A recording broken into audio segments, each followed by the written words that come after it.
how to use JAF findings to inform joint programming. And when I say programming, this could be programming from WFP or UNHCR, or it could also be the programming of other actors, governments or other humanitarian and development actors. So this is the 6th and last webinar in this series today. So previous webinars have covered conducting a desk review for the JAF, collecting and analysing quantitative and qualitative data, and the livelihoods add-on module, which we looked at last week. And today's webinar looks at how all of this data and analysis can be used to inform and improve the programmes that we deliver for forcibly displaced people. And we're very lucky to have colleagues from Zimbabwe and South Sudan with us today who will describe how they use the JAF in those countries, as well as colleagues from HQ to talk about how the JAF works for both WFP and UNHCR's internal planning programming processes. I will put the link in the chat to previous webinars. They're all available. As I mentioned, this is a series of 6 webinars, and the package of learning labs are intended as a resource for you to help you use and apply the JAF tools in your operations. So please refer back to the previous webinars if and when you come to using the JAF in practice. All right, content and learning objectives. So today's session will be about 45 minutes with 35 minutes for presentation and 10 minutes for questions. If you have questions during the presentation, put them in the chat and we'll endeavour to answer them at the end. So the objectives for today's session, by the end, you should be able to describe how the JAF can inform programming, outline how the JAF aligns with WFP and UNHCR planning processes, and identify opportunities to use the JAF in the context in which you work. And as always, we've got a great group of presenters with us today. Humaira from WFP, Displacement Advisor, Emmanuel from UNHCR, who works on Programme Assessment and Analysis, Rita from Zimbabwe, works on programming, and Leah from WFP, who worked in South Sudan, Head of RAM, Head of Research Assessment and Monitoring, and I'll be facilitating the session today. I'm from the Joint Hub, Monitoring and Learning Officer. And I will hand over now to Emmanuel to tell us more to give us more of an overview of the JAF and how findings can be used to inform programming. Over to you, Emmanuel. Thanks, Olivia, and thanks, colleagues, for having me on here. And well done for making it to the 6th session. You made it all the way through. Fantastic. For those of you still with us, it's brilliant.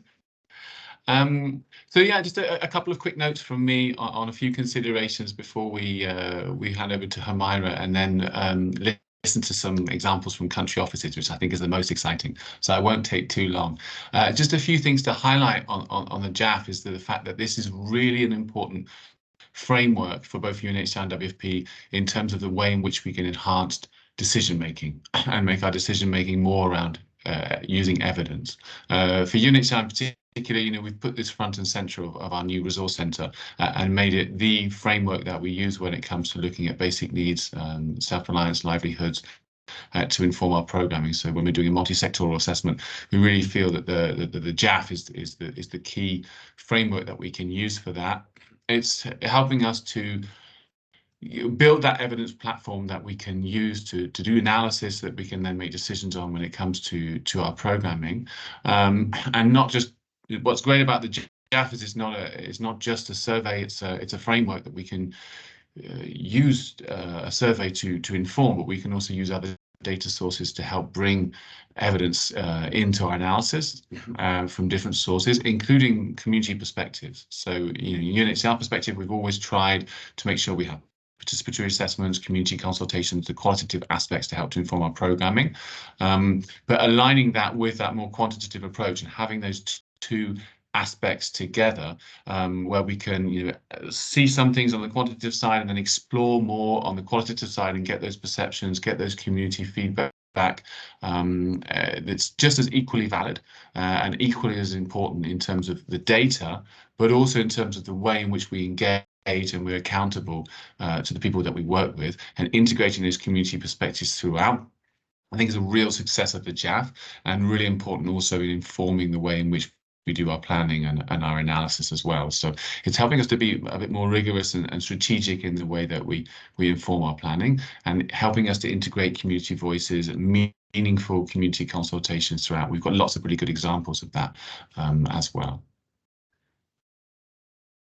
So maybe we can just have a quick look at the framework again. You're all probably very familiar with this by now, but I think it's just important to highlight again the fact that we're looking at not just one sort of data source, but we're looking at information at different levels in terms of at the national level, at the community level, and then at the household level as well.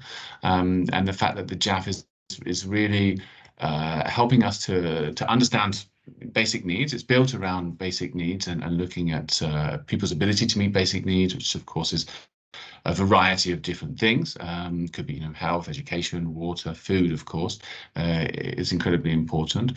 And that we're looking essentially at people's ability to meet basic needs and what are the drivers and enablers and factors that are influencing that, which of course helps us to plan around basic needs assistance programming. It's really geared towards that, and the analysis is very helpful in both the targeting of assistance. So if we want to look at vulnerability characteristics and profiling of the vulnerability of households, but also in looking at the other dynamics and influencing factors that affect people's ability to meet their basic needs, which can trigger the way in which we look at other things and other interventions that we might need to do. So of course it's incredibly helpful if we want to plan a cash-based intervention or delivering of NFI or food assistance. For there you have very clear analysis, and I think Amira will go through all the different components that the JAF will help us to look at when it comes to basic needs assistance. But it can also trigger a lot of thoughts and highlight a lot of issues that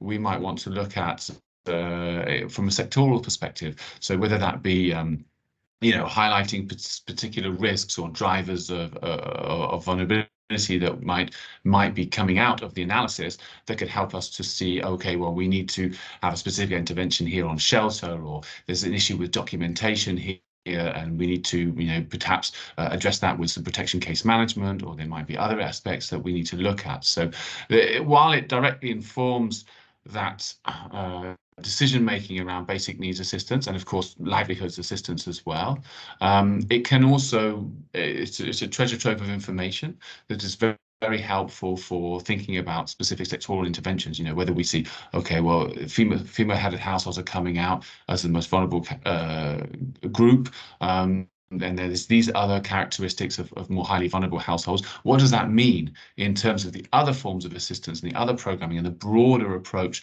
that the two agencies might be taking with government and development partners, and what other kinds of interventions do we need to make sure that we engage on, and that information can be used for the analysis on other interventions as well. So whilst you wouldn't replace a nutritional survey or other things like that, or shelter interventions, the information from the JAF can be useful to help to inform any additional analysis and other data collection exercises that might be happening elsewhere.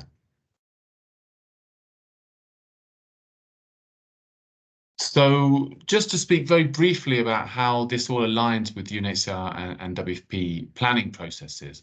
Of course, sometimes the JAF is triggered when we want to make programmatic adjustments, or we want to work on certain types of programming, and that's where it's mostly been happening so far with the support from the Joint Hub, has been, oh, okay, now we want to do this type of targeting, or we want to do this kind of assistance, we want to make that change. But it can also come in when we're looking at doing our strategic planning.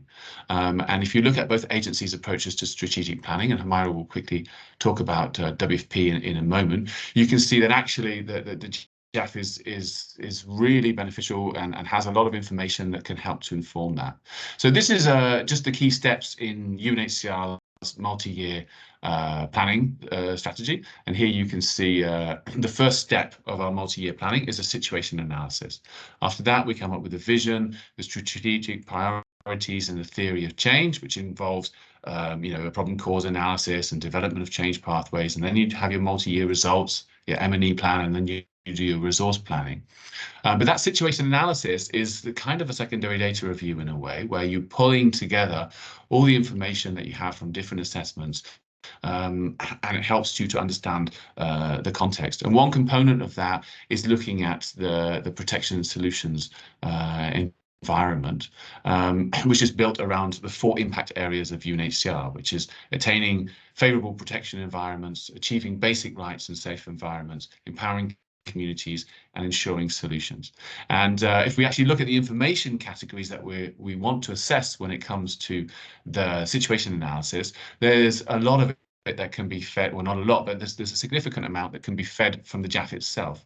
So whether that be, to what extent needs are currently being met, or what are the gaps or unmet needs, what opportunities to address needs and risks, or who should address them, or inclusion in public services, legal and policy frameworks, gaps, barriers, or opportunities and pathways for people to access solutions. Many of those things were actually, if we look at that framework of the JAF, are already being analysed in that way. So it's a very useful tool to help to inform the planning processes of both agencies. And so that's something that if we are coming up to a multi-year planning period, we can be thinking, well, we could use the JAF to help to inform some of that work. So thinking a little bit ahead in terms of a more broader analysis for the country operation and with partners in terms of the response. And then maybe Humaira can add a little bit on the WFP perspective. Thanks, Emmanuel. Yes, exactly. So the JAF can also be used to inform WFP's multi-year planning processes in countries with refugee operations. And this is the country strategic plan, which I'm sure colleagues will be familiar with. And the CSP really outlines WFP's medium and long-term objectives in country and ensures linkages with national development priorities here. And the cycle runs from analysis through design, planning, implementation, monitoring, and evaluation, which you can see here. So the JAF would really be used during the analysis phase and complement data that comes from other sources that are typically used, which I'm sure you'll all be familiar with: the Common Country Analysis, Zero Hunger Strategic Reviews, national surveys, cross-cutting analysis around gender, disability protection, etc., as well as CSP evaluations. So as Emmanuel mentioned, the timing would have to be planned to align with the CSP development process. And the analysis process for us starts, I think, around 12 months before it's presented at the executive board. So the idea would be really to make sure that if you know you have a CSP coming up in the next year, couple of years, that the JAF is planned to be able to feed into that analysis process. And here what we're talking about is basic needs assistance for refugees, but beyond that, also the strategic directions on refugee programs. And I'll get a bit into that in the next slides. Next, please.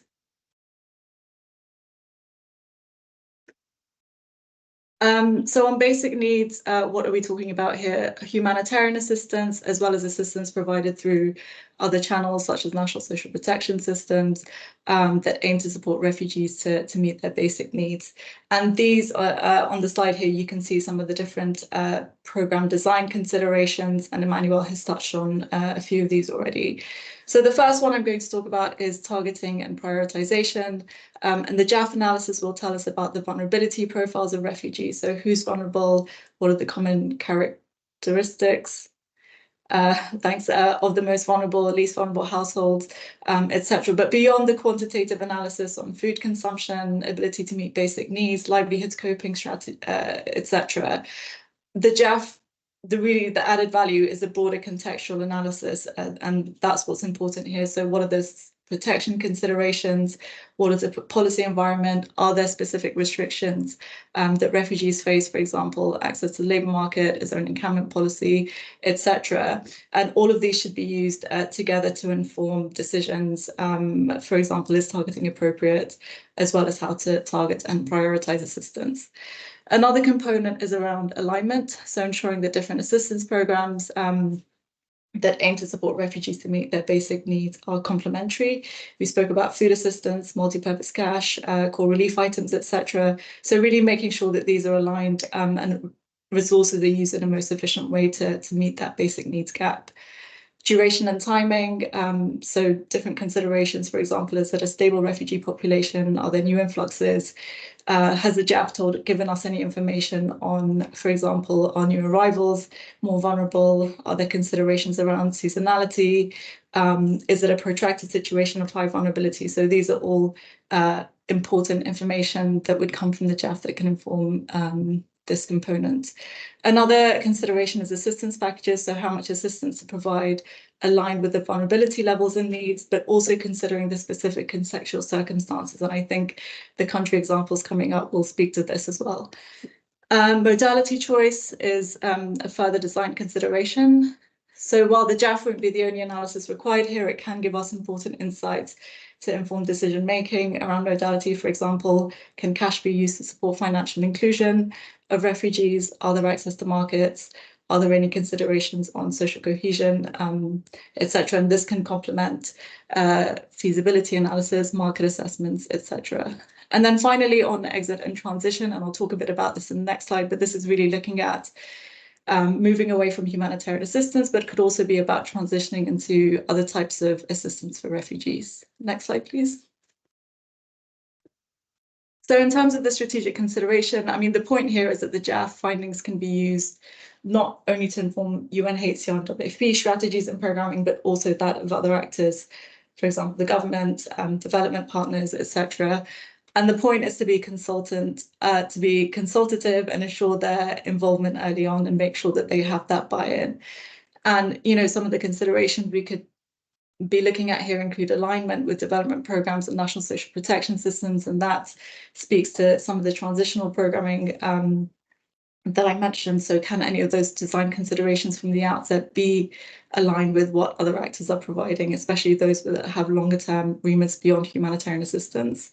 Policy advocacy for an enabling environment and integration. So did the JAF analysis show us about any specific constraints on refugees' ability to meet their basic needs that we could work with jointly, WFP, UNHCR, but also with others to advocate on?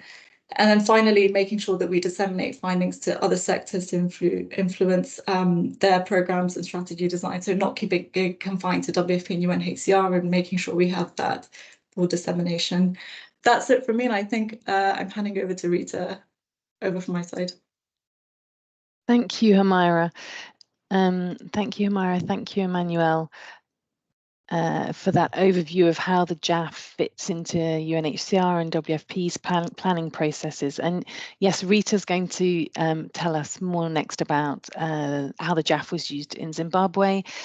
So we've got, as I mentioned at the beginning, two examples of the use of the JAF in practice in Zimbabwe and in South Sudan, and they're very different experiences in each country, each using the same tools but adapting the tools to the context.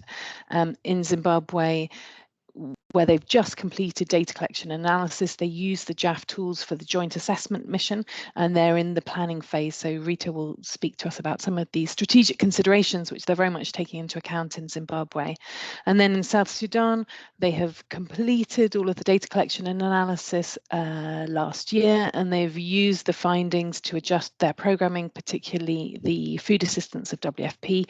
And Leah will talk to us about that after Rita. So maybe I hand over to you now, Rita, to talk about Zimbabwe. Thank you, Olivia. Sure. So the 2023-24 joint assessment mission was the first time we also engaged the joint UNHCR WFP hub in Zimbabwe to assist us and to guide us in conducting the joint assessment using the JAF tools.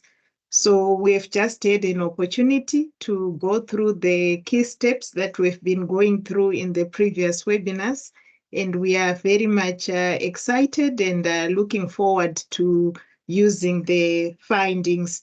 So the last joint assessment mission had actually been conducted in 2019. So the situation obviously has actually changed.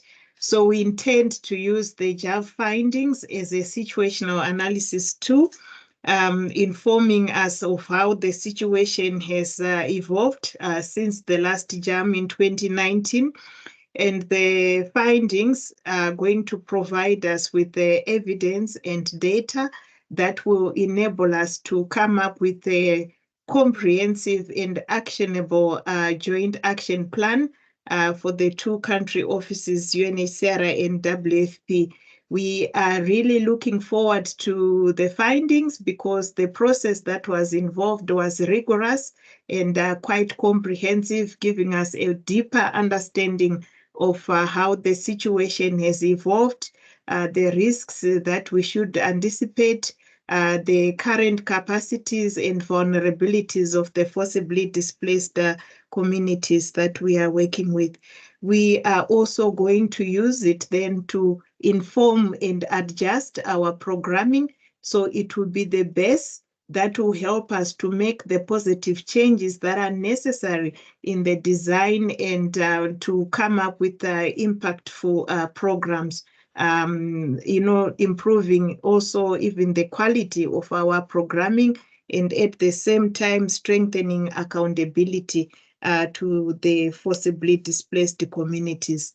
The process that was involved also included consultations, focus group discussions with the communities that we serve. So it's also a way that has helped us to capture and facilitate the co-creation of our programs and also evaluation of the interventions that we've been conducting in the camp, now being called a settlement.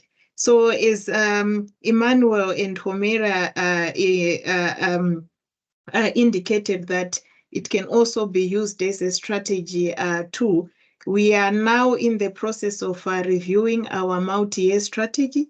And as Emmanuel highlighted, that we start with the situational analysis. So it's really going to be a valuable input and tool as we do our review of the situational analysis, looking at what has changed on the ground. So it will be informing not just our multi-year strategy, but the government's roadmap in transforming the camp into a service center. So the government during the last Global Refugee Forum had indicated that they are pledging to transform the camp into a settlement and a service center. So the JAF findings are also expected to inform the development of the transformation agenda roadmap. It will inform our joint strategy as UNHCR and WFP, besides our own UNHCR multi-year strategy and WFP strategy with regards to supporting the refugee community. It's also going to inform not just the food and livelihoods component, but also other protection and solutions components in our multi-year strategy, because it was not just looking at food assistance, but also the provision of other basic services like health, education, wash, and energy. As a strategy too, we also had the livelihoods add-on module. So we have a livelihood strategy that has been developed, which we feel that with the information that we managed to collect using the JAF, we should be able to review also that livelihood strategy and economic inclusion strategy to using the findings from this livelihoods add-on module. Next slide. So as an advocacy tool, the government has initiated the process of reviewing the Refugee Act, and the process started last year and it's still in progress. So we are hoping that these findings can also be used to advocate for positive changes in the Refugee Act. So we will use it jointly to advocate for these positive changes, as well as financial inclusion of the refugees, because currently, Yes, they are getting cash assistance through Mukuru, a mobile money service provider, but it's just ending there. They are not able to open proper bank accounts. So we are hoping that the findings from the JAFs will be used to also inform our advocates' efforts with the government. We are hoping that the findings will also be used by our partners, implementing and operational partners, to advocate for the government's involvement and support of more self-reliance opportunities in the settlement.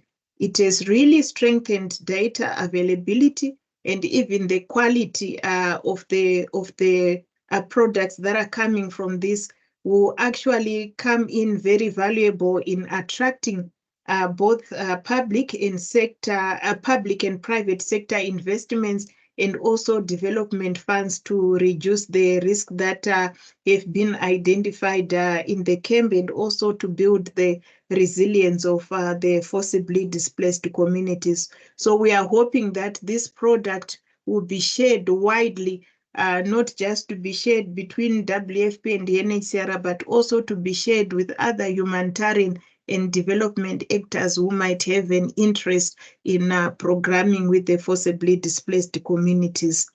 So the evidence that will come out of this process is expected to also inform the review of different policy frameworks. I think I did mention the Refugee Act, which is currently under review. It's going to be a very valuable tool and product in terms of resource mobilization, now that there's emphasis on evidence-based programming design. So the evidence that is coming out of this JAF steps is going to really help us in us having the evidence to inform our program design, and it's going to be a source document in writing joint or individual proposals by both UNHCR and WFP, as well as informing our implementing and operational partners who are already operating in the refugee camp to design better programs. So jointly, UNHCR and WFP country offices, we both acknowledge the prevailing funding crisis, and the JAF findings are going to be used as a tool in strengthening the humanitarian development peace nexus. So that wide sharing, we are hoping that we will attract more development partners to also come on board and include the camp in their programs. So hence it will foster dialogue, cooperation, and synergies with other development actors. So we are going to really rely on this as our joint resource mobilization tool to build resilience in the face of dwindling resources. Thank you, and back to you, Olivia. Thank you so much, Rita. Thank you. Thanks for describing how you're going to be using the JAF not only for your own programming, but also for advocacy, for building partnerships with other stakeholders. It's really exciting. Yeah, so thanks. Now we're going to hear from Leah in South Sudan, who, very different context, very different experience, very different use of the JAF findings. So over to you, Leah, to describe what happened in South Sudan. Oh, thank you very much, and thank you everybody to be online and to making the time. It's a pleasure for me, especially because you are taking me back to South Sudan, at least for an hour, which I left very recently, and I'm very sad about. So I always want to believe that everybody is very familiar with South Sudan, but I thought that starting with a map to give you an idea of how the refugee camp situation in South Sudan looked like was useful. So basically, we are talking about 8 different sites. As you can see, we have already kind of grouped them according to different area or different livelihood zones. It would have been ideal if I could actually overlap this map to a livelihood zone to show you how complex the situation is, because I mean, they are not only composed by absolutely different ethnical group and nationalities, but also they are in different parts of the countries, in different counties, but also in completely different livelihood zones. So just for giving you an idea that this joint effort looked at all these different camps all around the country. Next, please.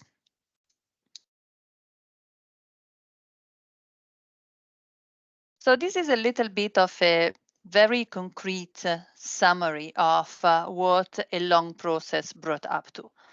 What I really like personally, and what I was discussing with my UNHCR colleague all along, what I really appreciated about this framework, it's its flexibility. It's flexibility because it allowed us not only to be adapted to the context, but adapting also to evolving situation and also adapted to what was already being planned. So one of the triggering factor was, as my WFP colleague said before, the kind of initial part of the CSP kind of cycle for WFP, but was also mainly linked to a very, very much changing resource situation for WFP and other actors in South Sudan. So we were confronted with a reality that was not nice for anybody, but we had to look at it.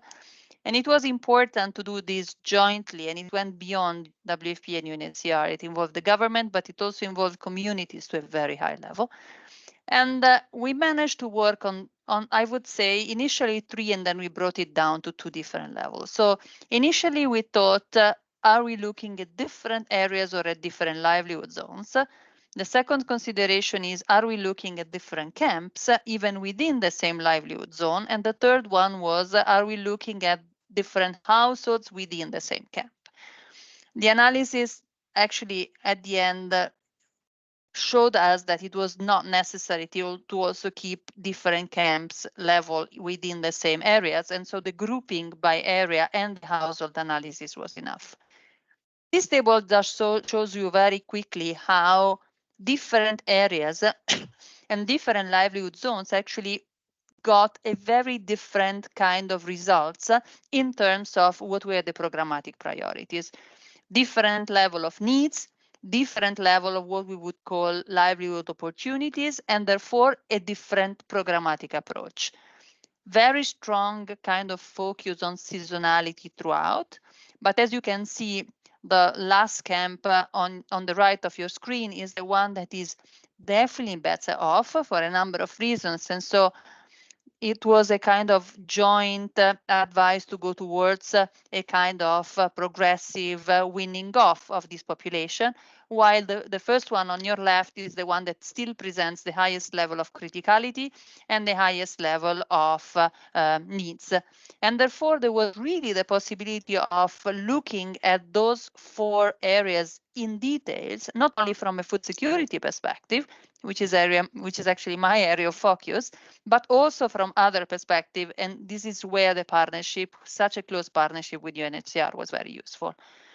The flexibility also allowed us to look at households in a way of considering protection and vulnerability concerns and creating what we called a protection top-up. So the protection top-up was for some smaller percentage of particularly vulnerable households within each camp. And in the next slide, I will explain to you how we went through it. If we can go to the next one. I will never stop actually repeating how important this process was. And I think the process was more important than the final product, because it is really by developing this partnership and nourishing this partnership in a kind of almost daily manner that really we came to this result. But also this is an ongoing process. Because as I told you, I mean, the situation for the refugee assistance in South Sudan was already not extremely rosy, because even before this JAF process started, refugees were assisted by WFP with 50% ration, which corresponds to 1,050 kilocalories. And by looking at the other refugees kind of groups in the region, Ethiopia, Sudan, etc., South Sudan was already the one which had the least generous assistance. Unfortunately, because of the resource situation, we were forced to look even further into that.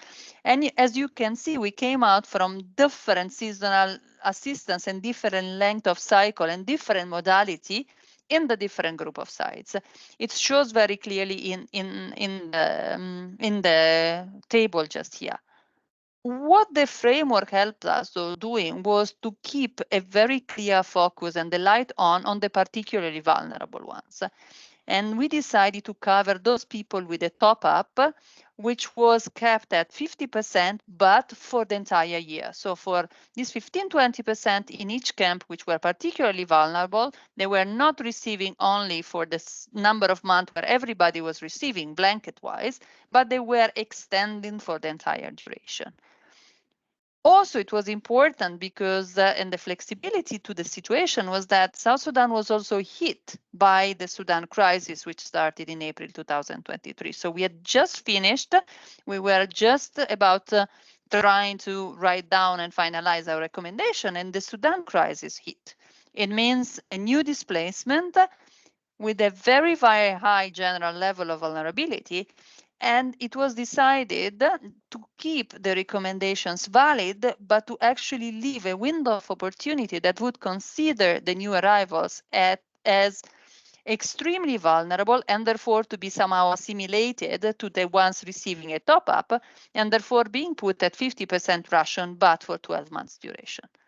If we go to the next slide, this is just an I would call this entire operation a mixture between a targeting and a prioritization, because I would be lying to you if I would say that it was exclusively needs-based. It was, yes, needs-based, but it was also consideration about what was the funding situations.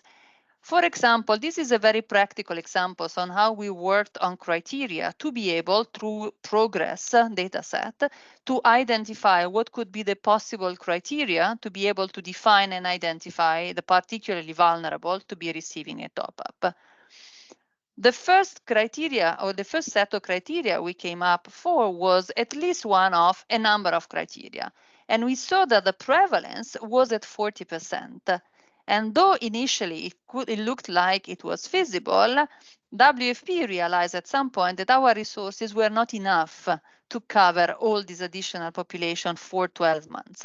And therefore, we further defined them and we came to a prevalence of 32%. And unfortunately, even that, because of the developing situation, was too high. And therefore, that's where the flexibility comes in, and being able to work together and continuously re-looking at the changing situation, we finally came up and were able to implement the third kind of scenario, which is at least one of the 5 criteria that you see there, and gave us a final household prevalence throughout the camp around 18%. This was covered in terms of resources, and it was very much also in line with the highest level of needs that we were able to identify.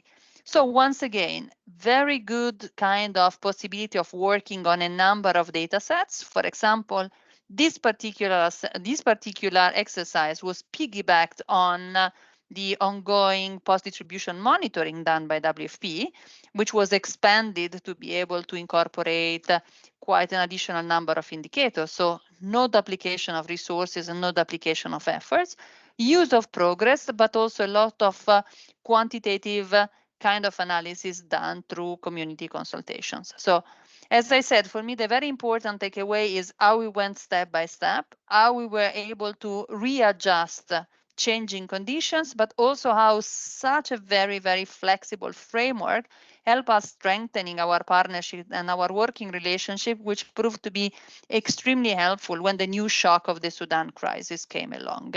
I hope I've been short enough. Over to you.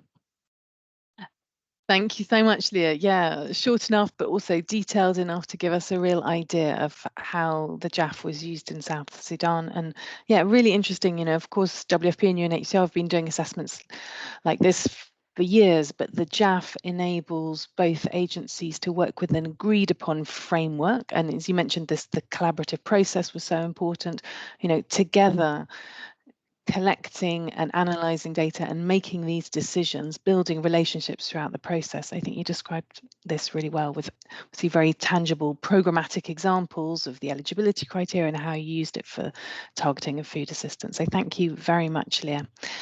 I'm conscious of time. If anyone here has questions for the presenters today, please do pop them in the chat.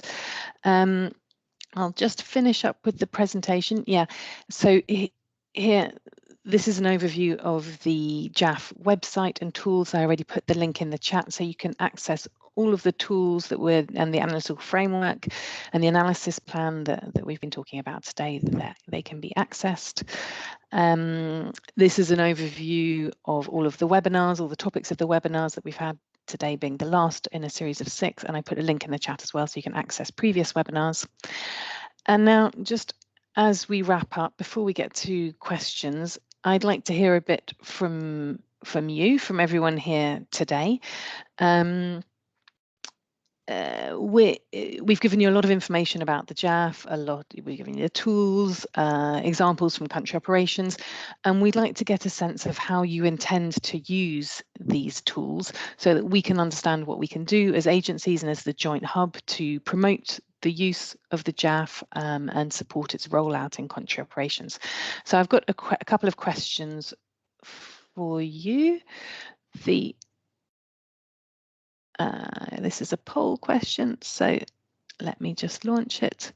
I hope everyone can see this. This is particularly for staff here today working in country operations. Would you, with everything that you now know about the JAF, would you advocate for using the JAF, the Joint Analytical Framework, in your context? So just tick 1. Yes, for our joint work with the other agency, with WFP or UNHCR together. Yes, for our own agency's work independently of the other agency. To some extent, I think we could use or adapt some elements or tools, or no, I don't think it's relevant where I work, or don't know.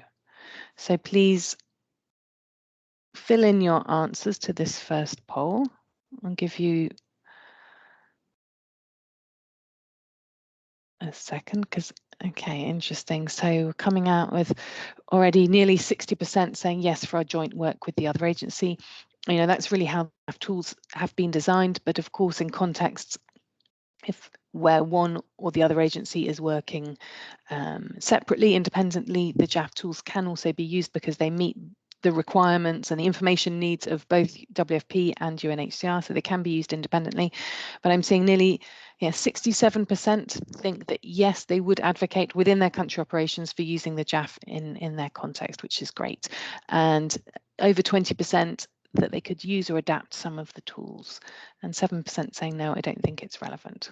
Okay, right, that's interesting for us. That's a good result. And I have a second question for you all. I'm just launching it. This is about the additional support that you would need. What additional support, if any, do you think your country operations would need in order to use the JAF tools and methodology? Do you think that you have the combined capacity, and when I say combined, you know, of both agencies, WFP and UNHCR working together, to use the JAF yourselves? Do you think you would need to strengthen the capacity of your staff on how to use the JAF? Would you need support from external staff, maybe from the joint hub? You know, we support country operations on joint programming from regional bureaus, from HQ, from external consultants or other, or you don't know. So fill this in with respect to the operation where you're working currently, if you're working in a country operation. Okay. I'm seeing the results coming in. This is really important for us to understand from the agency perspective, from the joint hub perspective. I'm seeing that most people, nearly 60%, are saying we would need to strengthen the capacity of our staff on how to use the JAF. So that's interesting for us because, see, we designed these 6 learning labs to explain more about the JAF, but there could be further capacity strengthening initiatives. So, right, thank you very much. Okay, and if you would like to, in the chat, please add any details of additional support, describe any support that you think you would need in your country operations. This helps us to understand what you might need, and hopefully we can, to some extent, respond. Here are our contacts. Please do get in touch if you have questions after the webinar. And I'm conscious of time. I'm going to stop sharing my screen now. We do have a little bit of time for questions now. If anyone has any, let me look in the chat. Are there any questions for us? That's a question Leah, for me, yes. actually, Olivia. Oh, great. Thanks. I Thank couldn't you look very at much. everything at once. Go ahead, Leah. I actually just wanted to say that for the support, I think 2 and 3 are not mutually exclusive. So I think we can also build capacity through an external support. I mean, that's what worked the best in South Sudan. Allow me to say a particular hi to Simon that I've seen in the chat. Great question. I mean, the question is whether there were discussions about rationalizing in a different way. So keeping it over 12 months, but further reducing the rations. This has been a very, very painful exercise, not because of the collaboration with UNHCR, but because when it's about reducing rations or further reducing, it's always extremely painful, trust me. There has been discussions. There has been a lot of community consultations. There were discussions on 2 levels. There was a discussion at camp level and there was a discussion at household level. So at camp level, there was the possibility of further reducing the ration, but keeping it for a longer duration. And that was actually excluded because of the results of the community consultations mainly, but also because the having less than 50% throughout, and especially during the South Sudanese lean season, would have been extremely, extremely dangerous from really a minimum bare survival point of view. So it was a combination of using data set from different assessment. My friends still in South Sudan do a great amount of work in data collection. So I mean, we have quite a good picture of seasonality. There was also a consideration about being able to identify the kind of relatively better off in each camp and being able to win somebody off to, free more resources for the most vulnerable. But from a very, very, very strong protection point of view, we were very much advised against that. So just to let you know briefly that there were discussions around a lot of different possibilities and different applicability of the results. This is probably the least bad we could come at, given what we had heard from community, given what our data was telling us and our knowledge of South Sudan, but also given the level of resources. I hope I answered your question. And I mean, I hope my email there is there. I will be absolutely happy also if you write to me, and we will have more time for me to share my experience. Over. I'll put all the emails from the presenters in the chat so that people can write if they have additional questions. I think we have answered the questions that I'm seeing in the chat. So, and I'm conscious of time. So I think with that, we can close today's session. I'd just like to say thank you to everyone who's here today, all the participants. And as Emmanuel said at the beginning, thank you if you've attended numerous of these sessions. This is the last in a series of 6. And of course, a big thank you to the presenters. Thank you, Rita from Zimbabwe, Leah speaking about South Sudan, Emmanuel and Amira speaking from the HQ perspective. Thanks, everyone. And with that, I will close. Have a great afternoon. Bye-bye.